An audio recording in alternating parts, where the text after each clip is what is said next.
Okay, welcome back to Parent Tap. Welcome back. And today's topic is going to be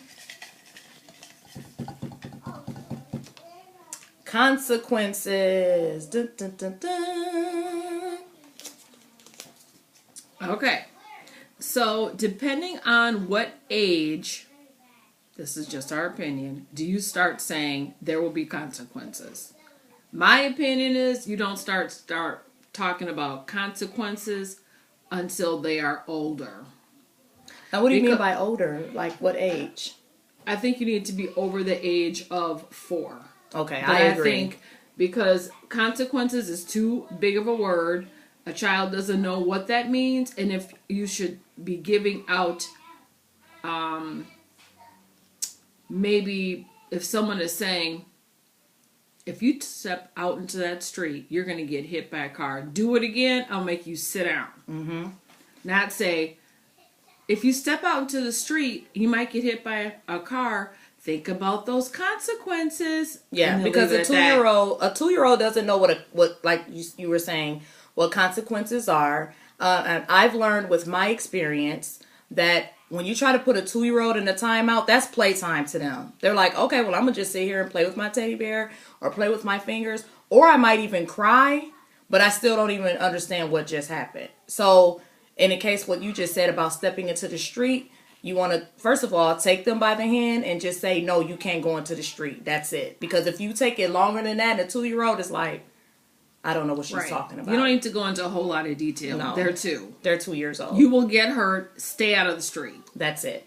Now, as your kid gets older, obviously, the consequences are more extreme because they're at an age of understanding and they know by a certain age they should know the difference between right and wrong. So, for an example, I have a 16-year-old son. He's my favorite. He's Mama Tracy's favorite. He calls her Mama Tracy, and he has consequences for his actions. So let's just say he gets a phone call home from school saying he was talking during class. Okay.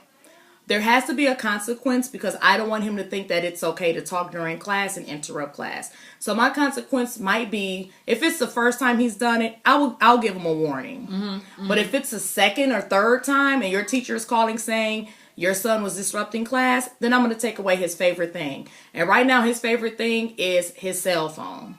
Right. If I take his cell phone away, that's his lifeline, and he act like his puppy got ran over by a car. Right. But those are the consequences, and the amount of time that I would take away his phone, I would say maybe a week, because that hurt. That really, really hurt him. So then the next time he knows, okay, well, I know not to talk in class because my mom took my phone away for an entire week.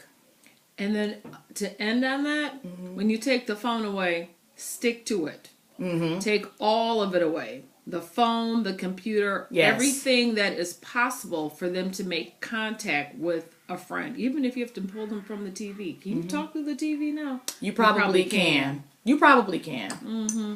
So with that being said, don't feel guilty about giving your kids consequences. Stick to it. Yep.